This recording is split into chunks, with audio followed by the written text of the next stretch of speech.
హైదరాబాద్ కు బతకనికి వచ్చినాం. మన పాలమూరు అంటేనే వలసలకు అడ్డ. అలాంటి పాలమూరుని మన్ని ముంచారు కానీ మనం ఎవరిని ముంచలే. ఇప్పుడిప్పుడే మన పాలమూరు అన్ని రంగాల్లో కష్టాన్ని నమ్ముకొని అన్ని రంగాలలో మనం దూసుకుపోతున్నాం. కానీ నువ్వు ఈ రోజు ఏం చేస్తున్నావే అన్నా అని కూడా మేము ప్రశ్నిస్తున్నాం. ఈ రోజు నిరుద్యోగులు నీ మాట ప్రకారము నిన్ను కుర్చీలో కూర్చోబెట్టిరు. కానీ నువ్వు ఈ రోజు ఏం చేస్తున్నావు? ఒక పాలమూరు బిడ్డగా పాలమూరు బిడ్డలకు మందిని మోసం చేసేది, ప్రజల మోసం చేసేది తెలియదు. కానీ ఈ రోజు నువ్వు నిరుద్యోగ యువకులని మోసం చేస్తున్నావు అన్న.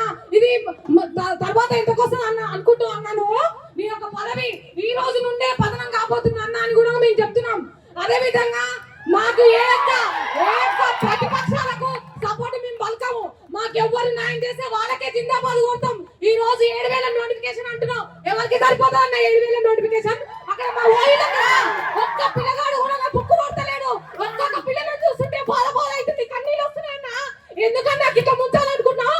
ఒక పాలమూరు బిడ్డగా నువ్వు కుర్చీ మీద కూర్చుంటే నువ్వు సీఎం అయితే 5 రోజులు 10 రోజులు పండుగ చేస్తున్నావు అన్న. ఎందుకంటే మన పాలమూరుని అన్న నాయకులు నిర్లక్ష్యం చేసి ముంచిరన్నా. నువ్వు పాలమూరు కట్టకెళ్ళి సీఎం అయితే మేము 5 రోజులు 10 రోజులు పండుగ చేసుకున్నావు. గిదా అన్నాము. నువ్వు పాలమూరు ప్రేమని పంచది. మన పాలమూరు అందరికి న్యాయం చేయాలి. ఒక పాలమూరు బిడ్డగా నువ్వు 15 ఏళ్ళు సీఎం గా కూర్చోవాలన్నా. నీ మీద మాకు కోపం లేదు, కక్ష లేదు. నువ్వు పాలమూరు బిడ్డగా ఇంకా 10 ఏళ్ళు కొనసాగించాలంటే నువ్వు ఒక ప్రజల మద్దతు ఉండాలి. ప్రజల పిల్లలమైన మాకు ఉద్యోగాలు ఎక్కువ కేటాయించాలి. 5,000 ఒక్కొక్క కులానికి ఒక్క పోస్ట్ వస్తలేదు. 7,000 పెంచినా కానీ ఒక్కొక్క కులానికి ఒక్క పోస్ట్. మరి నువ్వు నేను ఒక పెద్ద అన్ననన్ను అన్నా. మా అమ్మ కుట్టిన ఒక అన్నలాగా భావిస్తున్నామన్నా. నిన్ను ఆ అన్నలాగా భావిస్తున్నాం కాబట్టి మా యొక్క సమస్యను అర్థం చేసుకో.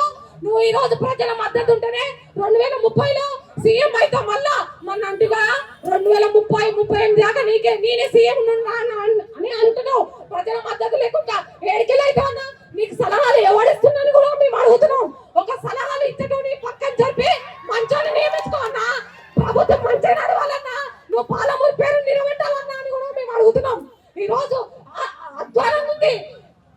సో 20,000 నోటిఫికేషన్ తోని నువ్వు నోటిఫికేషన్ రిలీజ్ చేయాలి. 5-10 తోని కాదన్నా. ఈ యొక్క నోటిఫికేషన్ అంటే పోలీస్ నోటిఫికేషన్ వచ్చిందంటేనే ఒక నిరుద్యోగులకు ఒక పండుగ వాతావరణం. లైబ్రరీలో చూసినా కానీ పిల్లలు బుక్కులు పక్కన పెట్టిరు. ఇది కాదు మనం చేయాల్సింది. ప్రజలకు న్యాయం చేయను. నువ్వు ఉండు. ప్రతిపక్షాలతో మాకు సంబంధం లేదు. ప్రతిపక్షాలతో ఎవరితో సంబంధం లేదు. నువ్వు ఇట్లా 20,000 నోటిఫికేషన్ తోని పోలీస్ నోటిఫికేషన్ రిలీజ్ చేస్తే నీకు పాలాభిషేకం చేస్తామా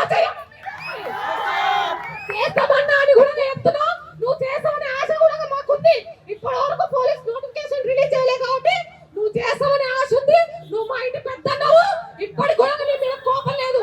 మాకు బాధలు అర్థం చేసుకో. నోటిఫికేషన్ రిలీజ్ చేయి అన్నా అని మేము అడుగుతున్నాం అంతే.